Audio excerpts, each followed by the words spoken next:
Welcome back to my channel. It's time for a minute with Mom. I'm your host, Tamara Johnson. I'm so excited to have you in the tea room today to just chat with you. And today I want to talk about our words. I want to talk about how our own words impact us. So I've been doing an experiment recently over the last about 2 weeks or so. A friend of mine gifted me a beautiful orchid plant. Now, let me just put this out there. I'm not a botanist. I don't have a green thumb. I have the blackest thumb ever. I have killed a cactus before, and I've killed several succulents in the attempts at becoming a horticulture expert. And yeah, it's just, I don't possess that gift. That is not my ministry. But my friend gave me this beautiful orchid in remembrance of our baby boy who passed away 3 years ago. I can't believe it's been 3 years. And I really want to keep it alive because it has a special meaning attached to it. I don't even know where I heard this experiment done before. I guess I must have been scrolling Instagram or TikTok or something on the internet that this little girl did a science experiment where she spoke kindly to one plant, kind words, and then she spoke negative words to the other plant. And the plant that she spoke negative words to died. And the plant that she spoke kind words to thrived and was alive. So when my friend gave me this plant, I was like, you know what do I have to lose? I've already killed several plants, not intentionally, but I don't know, user error, cannot follow directions. I don't know what it is. I truly believe it's a gift that you either have or you don't have, and I don't have it. But I really wanted to keep this orchid alive. And my brother had actually given me an orchid, and I killed that one. And so when she gave me this orchid, I got a little bit nervous because I was like, oh no, I'm going to kill another plant. And so I was like, hey, I'm going to try this and see if it works. And honestly, guys, I don't know if it truly works or if it's just that my intention of making sure that I stay on top of taking care of this orchid is actually what's doing it. But the plant is still alive, and call me crazy, but every morning I come downstairs and see that the plant is alive. I tell her, thank you for staying with me. Thank you for believing in me. Thank you for trusting me with your plant life and how beautiful she is and how much she makes me happy. And I talk to the plant, okay? For those of you who are plant lovers, maybe you understand the Cuckoo Crazy. Can you tell me if I'm certifiable or not? Maybe I am, maybe I'm not, maybe just a little bit. But whatever I'm doing, it's working. And my daughter was in the office with me just a few minutes ago. And she was like, Mom, why don't you do a video about your words? And just like with the plant, you've been saying nice things to the plant, and the plant is thriving and alive and doing well. And talk about how your words can affect yourself. So I was like, that's an amazing idea. So here we are. We're going to talk about our words. We're going to talk about how specifically our own words impact us. The thing about what we say and what we think about ourselves, we're the first people to hear and know about it, right? So if you're thinking that you suck at something, like even if you don't verbalize it, it's right there. And then we begin to ruminate on those things. We begin to fixate on that thought. And suddenly that thought, as you're fixating on what you're not good at or what you're sucking at, begins to manifest. Now, let me just say this. I'm not into the whole manifesting trend. My own personal reasons is that I feel like that is not something that needs to be played with, because even though the scripture says, as a man thinketh in his heart, so is he. I feel like the trend that I see, what I am seeing going forth, is too close to witchcraft, and I'm not about that life. You got to be careful with this whole manifestation thing, because you don't know what you might be inviting or conjuring up in doing so. That is my personal belief and opinion.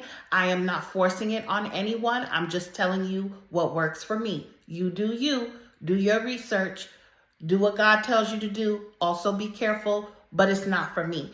But what I mean by focusing and fixating on a thought, I do believe that when we pay too much attention to something, in particular negative things, they do have a way of manifesting at some way in our life.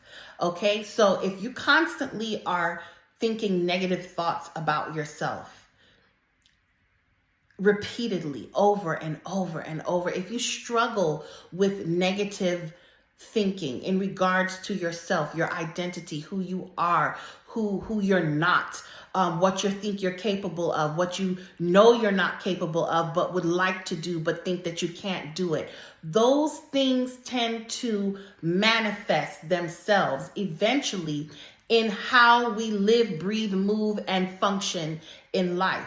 So it's no different than believing that you can't do something. If you tell yourself you can't do something, you won't do that thing, whatever that thing is. You literally won't do it. Why? Because you bought into the lie that you can't do it. On the contrary, if you tell yourself, I can do this, I can do this, I can do this, and you find yourself doing it, even if you stumble to do it in the beginning, it doesn't matter about the stumble. And I think that's where we can sometimes trip ourselves up or get it twisted a little bit, is that we think that if we stumble out of the gate in doing something, that means that we can't do it, or we're not doing it well. Sure, you might not be doing it well at first, but the more you do it, the more you practice. Practice makes perfect, right? So especially if it's a new thing, like we talked about in our previous video, you're not going to be great at it overnight. You're not going to be great at it straight out of the gate.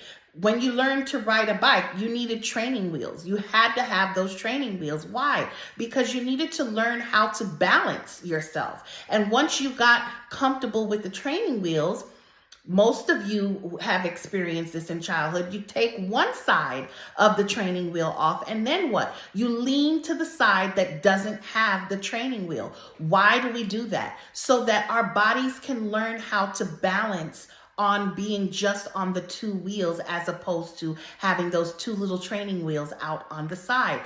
This is what I'm talking about in regards to what we tell ourselves. I remember when I was learning how to ride a bike, and my dad was teaching me how to ride the bike, and I would not allow him to leave my side. I would not allow him to even let go of the bike and let me ride, because I kept telling myself, I can't do it. I can't do it. It's too scary. It's too hard. I don't want to. And the more that I said that I couldn't do it, the more that I said that I was afraid, the more that I focused on the fear, the wobblier I was in riding the bike. So eventually, my dad had to give me a pep talk. I couldn't have been more than 5 years old, okay? And he's like, listen, you can do this. You absolutely can do this, but you have to believe that you can. You are in control of the bike. The bike is not controlling you. You're in control of it. And he had to tell me that several times before I believed him.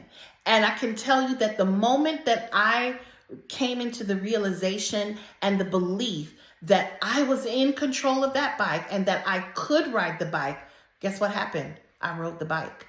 And with each step progressively, the more I practiced riding my bike, the better at it I became. Well, the same is true with our words.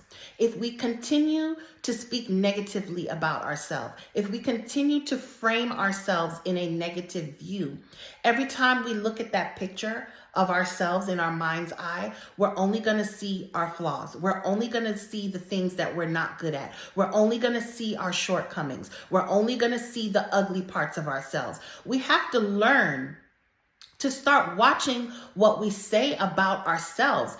You know, I feel like our own words sometimes are even more detrimental to ourselves than the words that others speak over us. And yes, we need to watch what people are saying and speaking over us as well. But are you coming into agreement with them? Are you agreeing with what they're saying? Are you using your own words as weapons against yourself? I want you to really think about, when you think about the person that you are, when you think about, even when you read the Bible and you see in black and white who God says you are, that you are the apple of his eye, that he loves you, that he calls you friend. Are you able to receive that? Are you able to hear that truth and receive it and know that when God looks at you, he doesn't look at you and see your flaws. He doesn't look at you and see your sin. He doesn't look at you and see what you're incapable of doing. No, he sees you the way that he designed you. He sees you as perfect. He sees you as what he created you to be. We have to learn to adopt that same type of mindset, that same point of view, and stop framing ourselves in the view of what we're lacking, what we don't have, what we're not good at, our mistakes, how we messed up, how we didn't get things right. I tend to be very self-critical. I will pick myself apart ruthlessly. And unfortunately, and fortunately at the same time, not proud of this, my kids have caught me in moments of just picking at myself, and they will even call me out on it and say, Mommy, why are you being so hard on yourself? Why are you being so critical? How could you say that about yourself? Don't speak that way about yourself. Have you ever found yourself in situations where people are saying, you might say something or you might crack a joke about yourself that's self-deprecating? I do that a lot too. And they'll say, don't say that about yourself. Don't speak that way about yourself.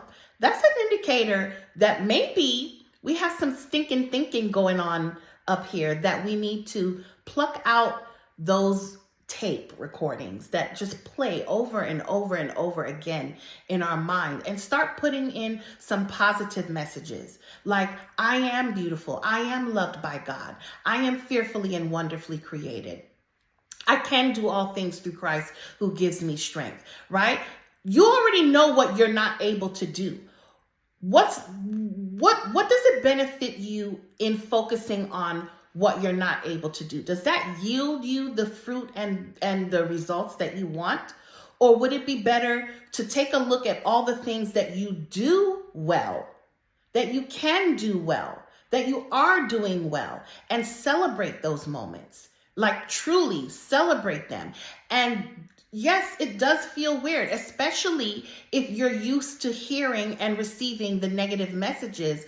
A positive message feels foreign. It feels like a piece of clothing that doesn't fit you. But can I tell you that the negative thoughts that play on repeat in your mind are like wearing shoes and clothes that are 2 sizes too small for you. And actually, the positive thoughts and the good things that we think and say about ourselves are actually the clothes that fit. Imagine that.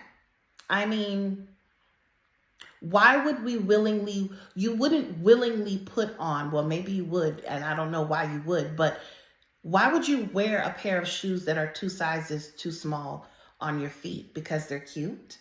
But there's nothing cute about speaking ill of yourself. There's nothing cute about being self-deprecating. There's nothing cute about not being able to see how beautiful you are, how creative you are, how skilled you are at something, at what God has put in you. All of these things are things that God has put in you, that he designed you that way.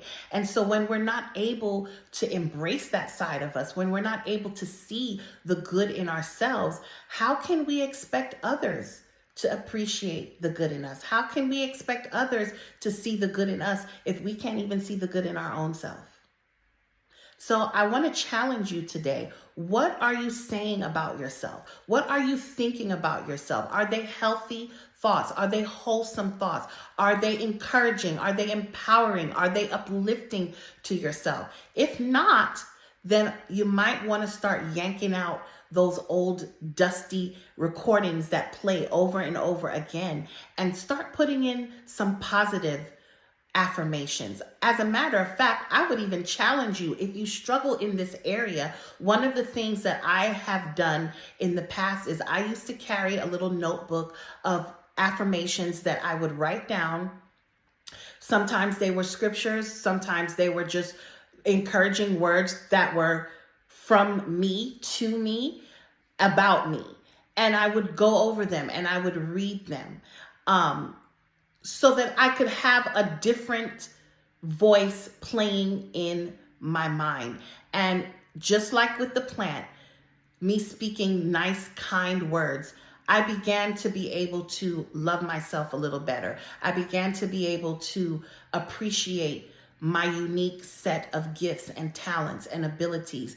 I stopped comparing myself to everyone else and what everybody else was doing. And I was able to appreciate the me that God created and embrace that side of me fully and wholly without a doubt in my mind that this is who I am. So I want to offer you the same challenge. If you struggle in the area of your words, it may not happen instantly overnight.